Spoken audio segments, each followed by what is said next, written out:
Ewenyigba TV, eviao penupomola. But the way we talk about Ewenyigba TV and your door pay can let the junction, Safton, Amugano to me, and Pogale, Kelly, Mai, the Baduganjo, Kovakamisi, let door pay Nemia, Aqua, Adare, Avalanche, Nemi, and your Peter, not the Aguayume. Ye announce imagine the Sade came like a series, America, our Nemodan Dogatana, like Egbe. Nyadzɔdzɔwo akpadzikala egbe mianɔ kpovitɔwo ƒe dɔwɔƒe le yi ke me asisu woƒe dɔwɔhati ɖeka dzi le yi ke me wo ete wɔ ɖeka yi ke wo ede sukuvi aɖe yi ke ne le xɔ mamlɛtɔ me le sukukɔkɔ aɖe le Ghana dukɔ me ŋuti ke le akpa bubu hã dukplɔla Ado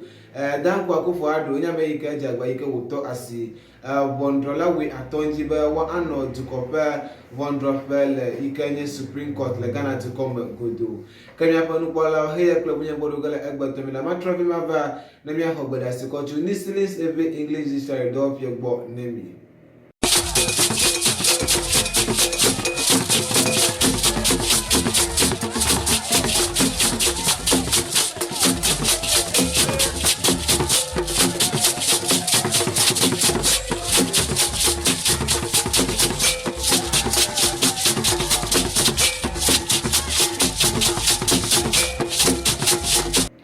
Akpele yi ke mi wɔ ɖeka kpli mi ke ɖe dzesi be le míaƒe Ewenyigba TV nye dɔwɔƒea mi le klalo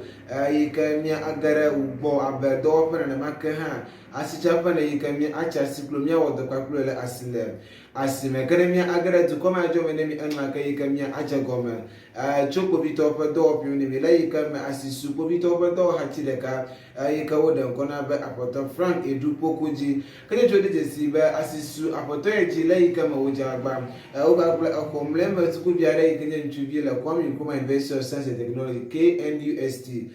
sukukpo dzi ke tso ɖe fia be wodze agba yi ke wo ede sukuvi nyanuvi aɖe gbɔ le nutoame ŋuti ke le wɔna ye ma ŋutsu tso ɖe dzesi be nɔvi wɔme eve la wonye ame yi ke woble sukuvi nyanuvi nu yi ke wokɔ yi ɖe amedzro dzeƒe ke le wɔna mea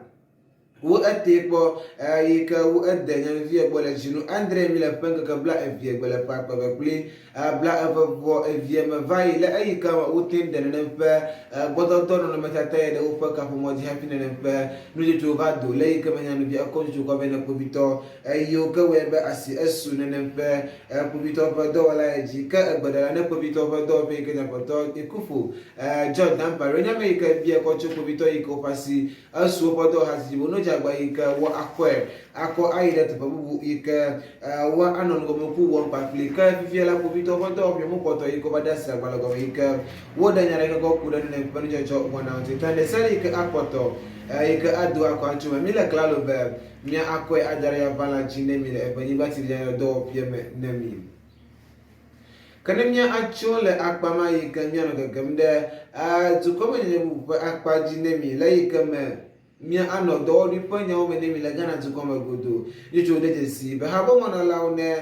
2019 badge of nurses assistant preventive and nurses assistant clinical service dɔwɔlawo yi ke fia be nenem ƒe ɖoɖo yi ke ne le Ghana dukɔ me kɔkɔ ɖe ame yi ke wonana xexewo le dɔnɔkɔdzi kpakple ame yi ke wodze suku yi ke wova nye dɔnɔkɔdzi dɔwɔlawo le Ghana dukɔ me godoa wonye ame yi ke ƒe akɔbe kpakple woe asieke ƒe sukuxɔmevi yi ke ne wodoa dɔwɔɖi aɖeke mekpɔ le wo si va ɖe kɔ ke wole bibiam kɔ tso ɖoɖoa gbɔ be hafi ne dzinu andre ne wo awu no ane wodze agba yi ke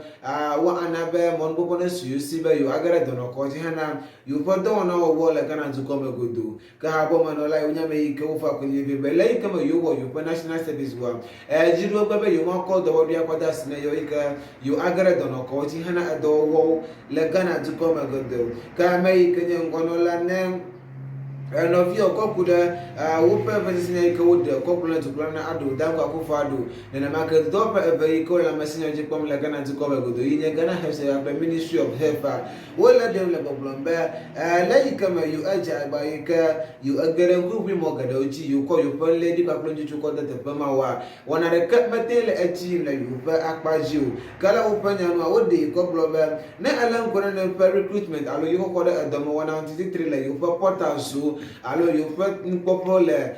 Ghana dukoma anya mi ke wo la yo le yi adonkiem ne vai ke aka no bio wo de mitore kai ke wo ede kona be apoto Victor Kofi Jikunu emere ke ponu ka plenje dola yi ke wo di ko global aye dole esukuye pa ko ka ple we asheke abe next assistant clinic ayi ke buya biga yo be nek alo NCA do pie plus suba le opodo do pa pate wonya me yi ke wana atika no view le dola le pa ple dola tisi fe nyawo me le Ghana to come ka fa to dem be ne nya ba jinuwe de ke va ya alo jinuwe de kai ke no ngono mi bona ke November anya apa to tutu yi ke ye dola school yi ke ye wo ye national service ba sere fiela o motencho do wo de ke ko de asneyo ala be yo ja ba yi ke yo mo ambana le Ministry of Health do pa yi ke na